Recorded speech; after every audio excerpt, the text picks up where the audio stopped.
À tous et bienvenue dans cette partie de la formation. Nous allons commencer alors par créer ici notre constructeur et nous aurons besoin du service entity. Donc je mettais alors ici un private entity service. Donc ce service va me permettre de questionner ma base de données. Donc je mettais ici entity service, parfait. Et du coup je peux maintenant dire qu'à l'initialisation, donc je mets ici ng on init.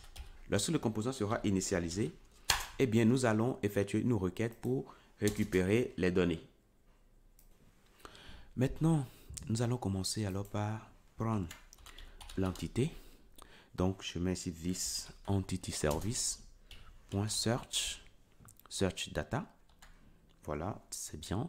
Et puis, quand je mets search data, je vais pouvoir indiquer ici que je veux rechercher les données de profil. Voilà, tout simplement. Et après cela, qu'est-ce que je vais indiquer comme information supplémentaire? Je vais indiquer tout simplement un tableau contenant les paramètres. Donc, je mets alors ici const params, voilà, qui sera égal à un tableau contenant des objets. Bon, on aura juste un objet à mettre, le user ID. Et ce user ID là, c'est bien le user ID là que nous avons pour un utilisateur qui est connecté. Donc, comment est-ce qu'on récupère cela? Donc, on peut aller au niveau de utile, utile, voilà, super, et on va rapidement créer une fonction rapide ici qu'on pourra utiliser partout d'ailleurs, voilà. Donc, je mettrai ici get user ID.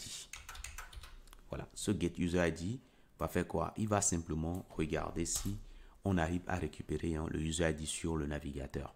Donc, je fais alors ici const user ID qui sera égal à local storage.get item et là, nous aurons user ID. Voilà. Donc, si on arrive à le récupérer, si on arrive à le récupérer, alors là, c'est une bonne nouvelle. On pourra faire ici un return de JSON. .parse pour retourner tout simplement ce qu'on a reçu. Très bien. Return. Alors return. Voilà. Très bien. Le cas contraire, si nous n'arrivons pas à le récupérer, en ce moment-là, on va simplement retourner false. Voilà, pour dire qu'on n'a pas pu récupérer. Donc ça, c'est bon. Alors, on peut toujours mettre tout ceci dans un bloc, try catch, comme il s'agit d'une récupération de données. Comme ça, si une exception est levée éventuellement, on pourra rapidement faire un return de nul ici. Alors, ce return de nul que nous faisons, c'est juste pour différencier le cas où ça marche, mais on n'a pas pu retrouver une information dans user ID. Ok? Il n'y a pas d'exception levée, mais on n'a pas pu récupérer de données, on mettra false. Mais si ça a échoué parce qu'il y a une erreur, notamment au niveau de la récupération, ici, systématiquement, se trouve dans le nul. Parfait. Donc, ce get user ID là, on peut aller l'utiliser. Alors, je préfère qu'on mette get current user ID. Voilà, c'est l'utilisateur courant.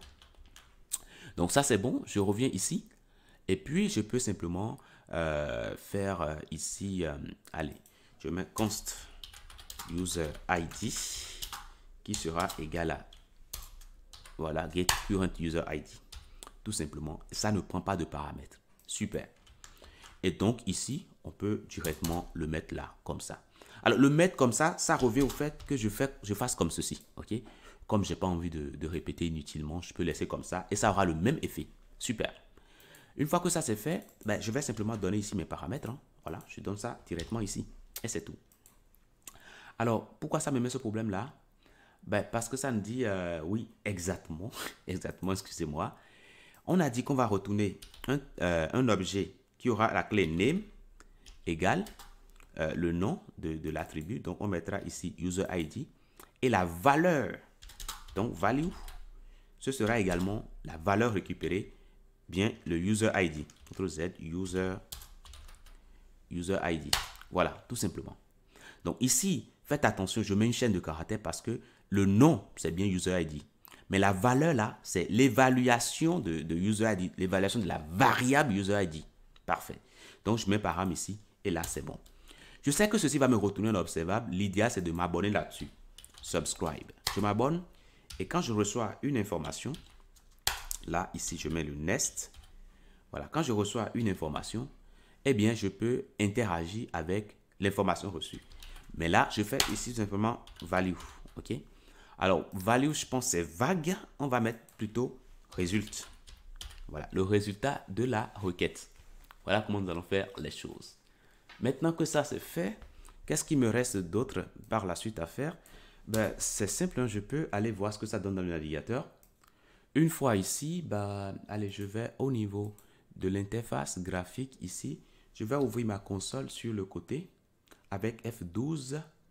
Voilà, et qu'est-ce que je fais? Allez, je ferme tout ça, je viens sur User ici. Et là, vous voyez qu'on a une réponse. Et ça nous met is true. Et ça nous met is true. Et puis ça nous met le filter, c'est parfait. Et puis ça nous met ici ce qu'on a récupéré comme résultat. Alors si je tente de regarder, je regarde correctement ici au niveau des champs. Nous avons adresse, etc., etc. Mais là, c'est plutôt user et nos user ID.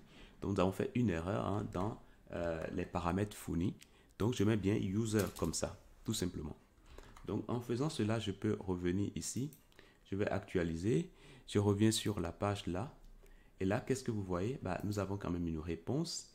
Et dans cette réponse, nous avons bien le filter qui est bien le user qu'on a fourni.